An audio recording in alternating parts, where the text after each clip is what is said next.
No, debería ser obligatoria, pero no es obligatoria la hoja de encargo. Antes de comentar, de explicar por qué debería ser obligatoria, creo que hay que hacer unas consideraciones previas de lo que es la relación entre el abogado y el cliente. Primera consideración previa que tenemos que hacer es que estamos ante un contrato de servicios entre un profesional, que es el abogado, y un consumidor, que es el cliente. Por tanto, esto ya nos implica dos cuestiones. Primera cuestión, que se regula por el Código Civil, contrato de arrendamiento de servicios, pero también por la Ley de Consumidores y Usuarios, que establece dos principios básicos en cualquier tipo de contratación, y los abogados estamos contratando un contrato con un consumidor. Primero, principio de transparencia. El cliente tiene que saber en todo momento qué está firmando, saber leer lo que está firmando y saber las consecuencias de lo que está firmando. Traducido esto a los honorarios, quiere decir que el cliente tiene que saber de inicio cuánto va a pagar, ¿sí? Y tiene que saber las consecuencias de ese procedimiento.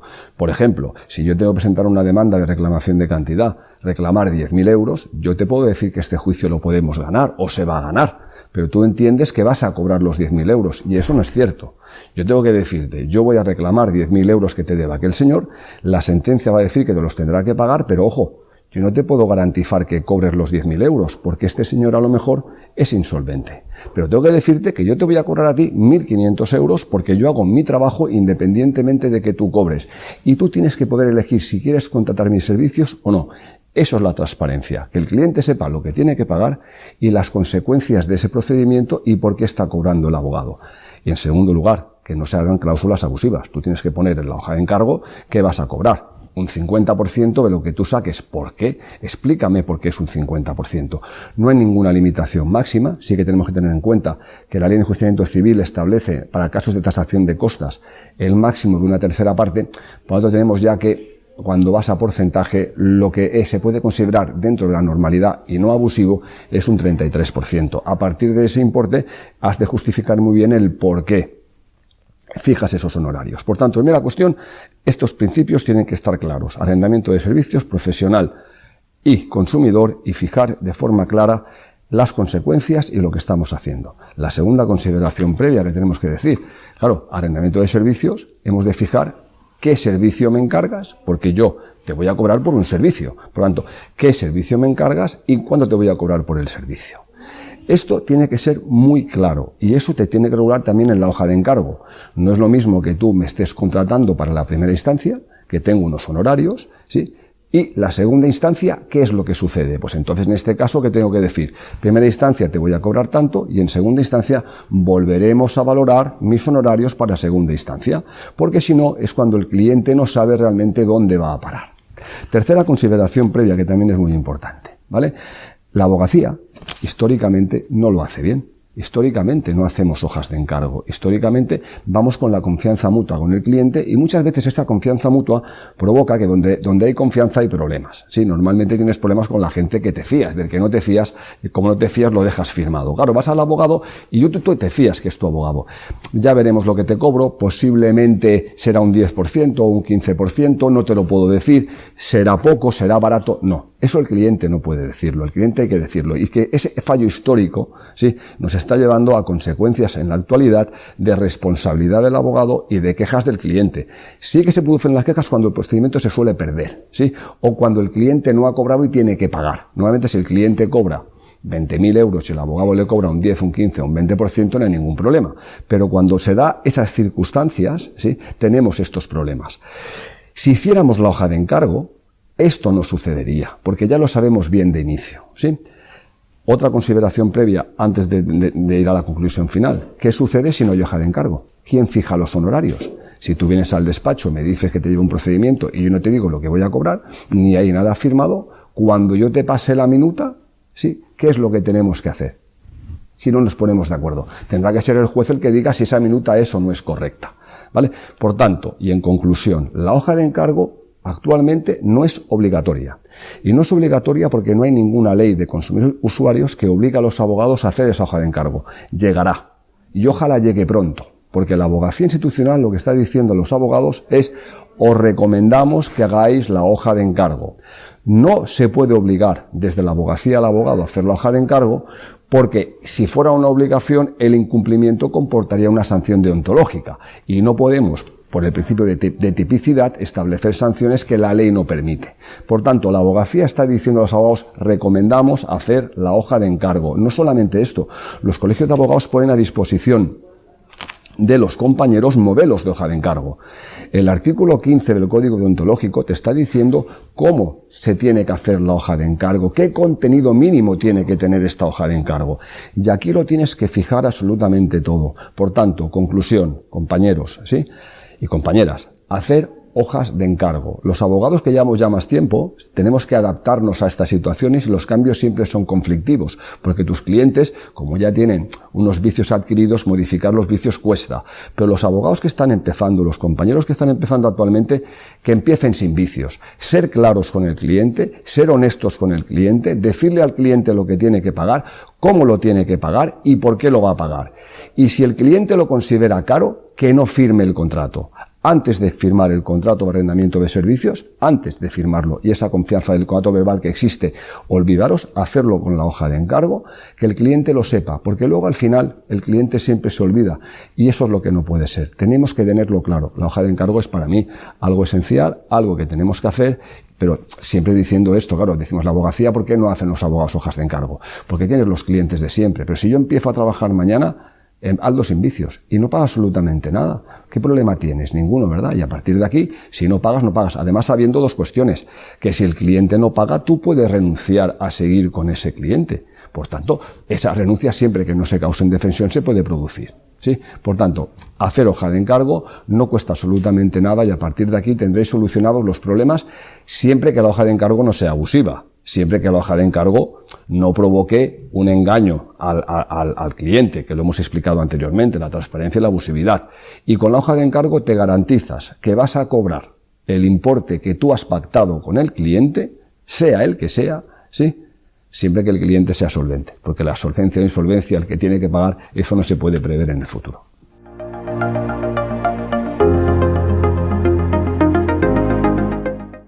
No. Obviamente no, la respuesta es no y es claramente que no. ¿Sí? Hemos dicho anteriormente que el contrato de arrendamiento de servicios entre abogado y cliente es un contrato de arrendamiento entre profesional y consumidor y parte de un principio de confianza mutua. Por tanto, cuando esa confianza mutua en cualquier momento del arrendamiento de servicios desaparece, tanto el abogado como el cliente pueden romper ese contrato. Por tanto, romper ese contrato lo puede hacer libremente cualquiera de las partes en todo momento, sin dar ninguna justificación. Eso sí, el abogado si renuncia, lo que tiene que hacer es no causar indefensión al cliente. Tú no puedes renunciar el día antes de juicio, tienes que renunciar para que el cliente pueda buscarse otra defensa jurídica en ese procedimiento o en esa negociación extrajudicial, ¿vale? La documentación es del cliente. ¿Qué se entiende por documentación del cliente? Claro, esa es la pregunta que tenemos que hacer. Pues toda aquella documentación que el cliente me ha dado para poder aportarla a juicio. O si yo solicitaba al registro mercantil una determinada documentación y la ha pagado el cliente, pues yo tengo que devolvérsela al cliente porque es documentación del cliente. Por tanto, la documentación del cliente se tiene que devolver siempre, en cualquier momento, cuando el cliente te lo solicite. Además, aquí sí que está tipificado. El artículo 125 del Estatuto de la Abogacía Española establece como infracción grave la no entrega de documentación al cliente cuando éste te la requiere. Por tanto, eso es una infracción grave. Cuando él te la requiere, se la tienes que entregar. Claro, es una infracción grave, comporta una sanción. Y la sanción la establece el artículo 127 del Estatuto de la Abogacía Española, que te habla de una suspensión de tu profesión entre 15 días y un año, o una multa entre 1.001 euros o 10.000 euros. Luego, el artículo 123 establece la proporcionalidad, pero dentro de estas dos, o bien la multa o bien la suspensión, aquí tú vas a tener esta sanción. Obviamente, infracción no entregar documentación, sanción la vas a tener. No puedes negarte, por tanto. Tienes que entregar esa documentación. ¿El cliente no te ha pagado? Pues si no te ha pagado el cliente, tendrás que presentarle tú la demanda al cliente en reclamación de honorarios y tendrás que tener una hoja de encargos que dice lo que tiene que pagarte o presentar una jura de cuentas para que el juzgado diga lo que tiene que pagarte o si son actuaciones extrajudiciales, en este caso un procedimiento verbal, un procedimiento ordinario en función de la cuantía para que el juez determine lo que tiene que pagarte. Por tanto, son cosas independientes, ¿sí? Si no te pagan, tú reclamas, pero la documentación tienes que entregarla porque tú eres el empresario, tú eres el profesional, tú eres el que tiene que cumplir con tus obligaciones y el cliente con la suya, que es pagar. Y si no paga, como cualquier cliente, ir al juzgado y demandarle. hemos de acostumbrarnos no solamente a firmar una hoja de encargo, lo hemos dicho anteriormente, la hoja de encargo te vale para que el cliente fije. Segunda cuestión, hemos de acostumbrarnos a decirle al cliente que te pague provisiones de fondos pagos a cuenta de los honorarios, ¿sí? Y eso es habitual solicitarlo, ¿sí? Muchas veces el cliente no puede, ya te pagaré mañana, y van pasando los días pasan volando y tú no has cobrado. Bueno, pues si tú tienes esa hoja de encargo y estableces, te voy a cobrar 10.000 euros, 4.000 euros antes del día 25 de octubre, pues si el 25 de octubre no te ha pagado, tú a ese señor renuncias a seguir con esa defensa porque no te ha pagado. Eso igual que un arrendamiento, que te viene al despacho una persona y dices que el inquilino me debe 3 meses, me dice que me espere 2 meses más, ¿usted qué me aconseja? Es complicado que una persona que te debe 3 meses luego te pueda pagar 6, ¿verdad que es complicado? Pues si tu cliente no puede pagarte la visita inicial, o tu cliente ya no te puede pagar el primer pago, posiblemente no te pueda pagar los siguientes pagos. ¿No es mejor dejar de trabajar que trabajar gratis, enemistarte con el cliente y tener que acudir al Tribunal de Justicia? Hemos de hacernos estas reflexiones, ¿no? Si no te pagan, pues dejas el servicio. Dejas de continuar con ese arrendamiento.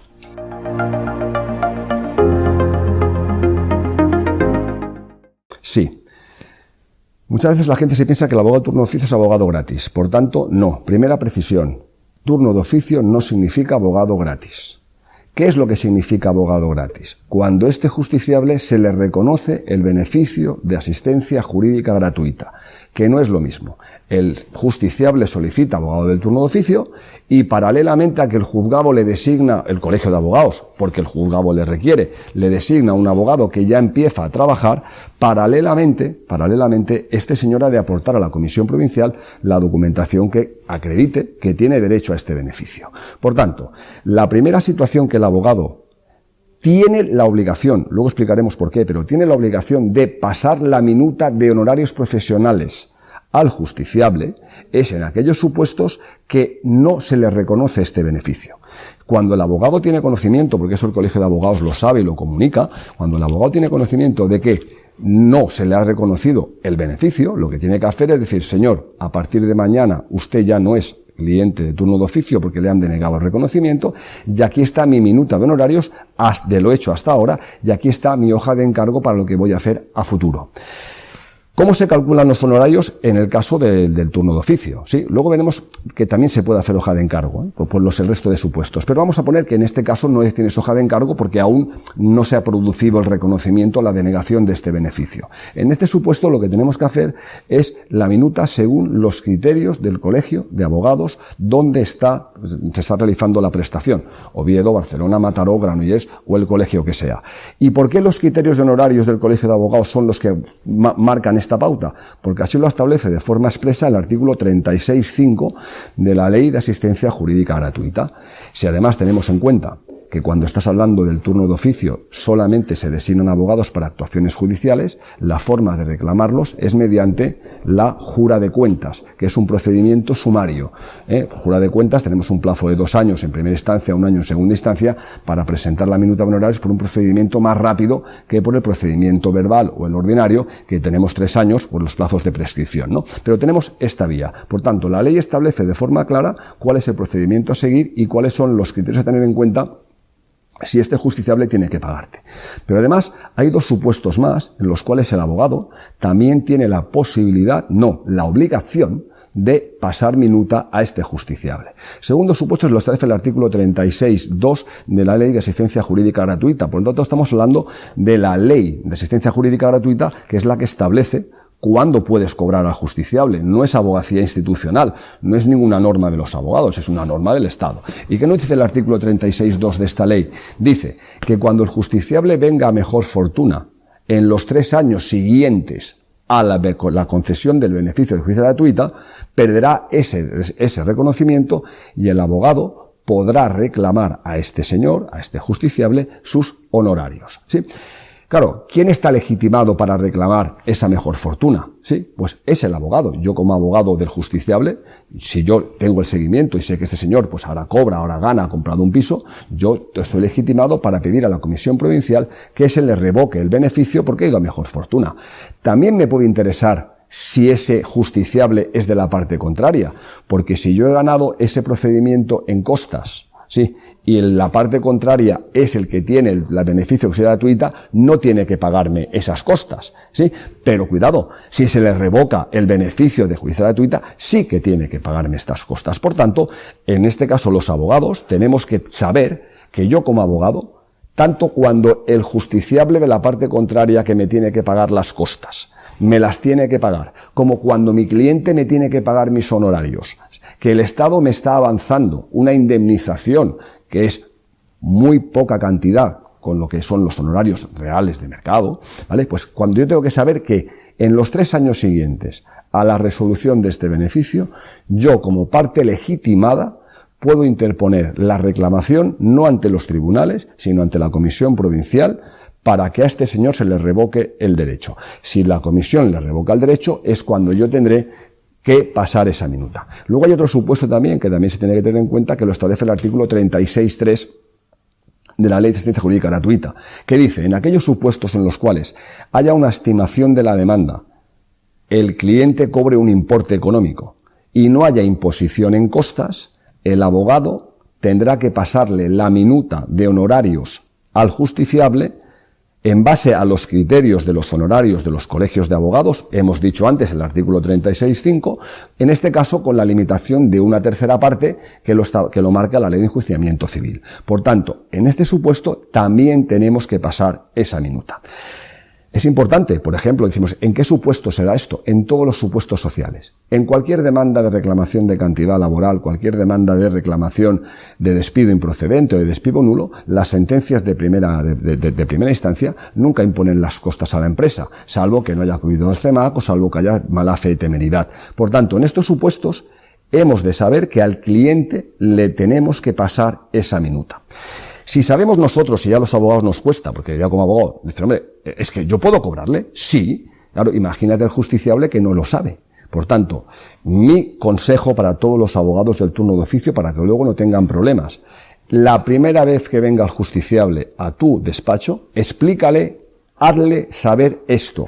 Usted tiene un derecho de beneficio de justicia gratuita, que si usted viene a mejor fortuna, tendrá que pagarme, tendrá que pagar las costas a la parte contraria, porque el abogado tiene la obligación de informar a su cliente, tanto de los honorarios propios como de las costas en caso de perder. Por tanto, el justiciable es un cliente igual que el de pago. La diferencia está en el importe y quién te lo paga. Pero hemos de tener en cuenta que el abogado tiene que tratar exactamente igual en obligaciones y en derechos, sí, al cliente de pago que al cliente del turno de oficio. Informarle. Decirle, mira, aunque tú tienes este beneficio, si vas a mejor fortuna yo te voy a cobrar y tendrás que pagar las costas en caso de perder. Y esas costas valdrán tanto, se lo tienes que decir. Y además decirle, y cuidado, si tú estás en un tema laboral, sabes ya que si la sentencia te dice que vas a cobrar 10.000 euros, como no va, si no hay costas, que es lo más seguro que no haya, yo te pasaré unos honorarios de 2.500 más IVA. Y decírselo en ese primer momento. Por tanto, como conclusión también podemos decir, hombre, si sabemos que el justiciable tiene que pagar, si sabemos que el justiciable se piensa que como va de turno oficio es gratis,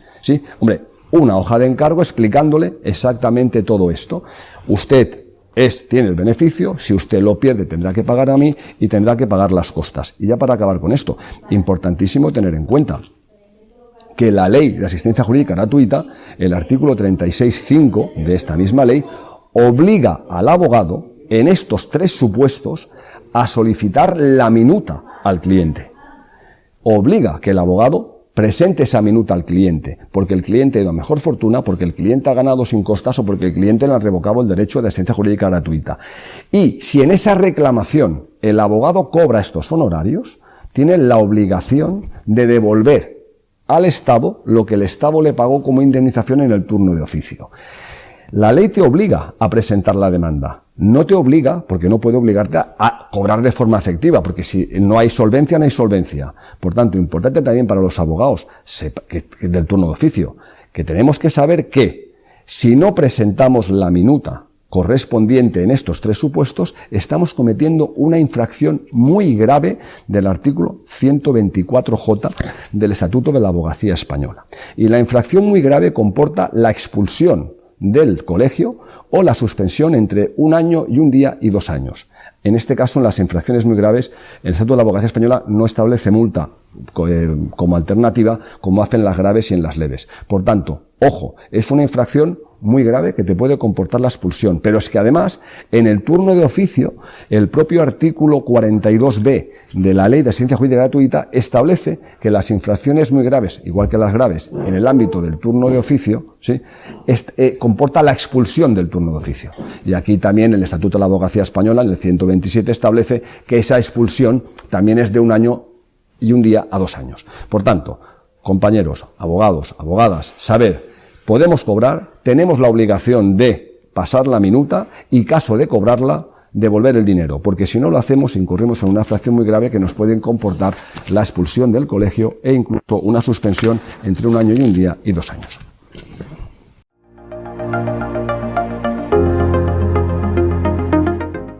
Vale. Es un cuadro de arrendamiento de servicios y por tanto tenemos que irnos a los criterios que establece el Código Civil en cuanto a plazos de prescripción. El artículo 1967.2 del Código Civil establece que los contratos de arrendamiento de servicios de honorarios es un plazo de 3 años. Por tanto, tenemos el plazo de 3 años para reclamar los honorarios profesionales a este cliente. Una vez han pasado los 3 años, la acción prescribiría, ¿sí? Plazo de prescripción significa que podemos interrumpir el plazo de prescripción mediante un requerimiento, un burofax, y son 3 años más desde que hemos enviado el requerimiento, que no es caducidad. Por tanto, prescripción, pero sí que tenemos que saber tenerlo en cuenta. Y los plazos, el tiempo pasa volando, ¿sí? Muchas veces ya mañana me pagará, como lo conozco, no remando, no. Si no te paga el cliente y no lo quieres demandar, mándale un burofax, mándale un mail, mándale algún documento que acredite esta interrupción de la prescripción. Segunda pregunta que me haces, ¿desde cuándo o cuándo empieza a contar el plazo de los 3 años? Claro, el artículo 1969 del Código Civil establece que es desde que se puede reclamar, ¿sí? A nivel de los abogados había una duda, ¿sí? ¿Cuándo se puede reclamar los honorarios?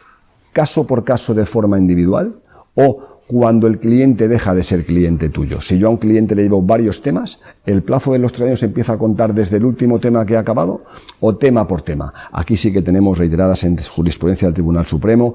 Hay una sentencia del año 2014, hay otra del 2017 y otra del 2022. La del 2017 crea un poco de dudas, pero creo que puedo decir que es pacífico a fecha de hoy, que el plazo empieza a contar desde la última de las actuaciones que hemos hecho, ¿sí?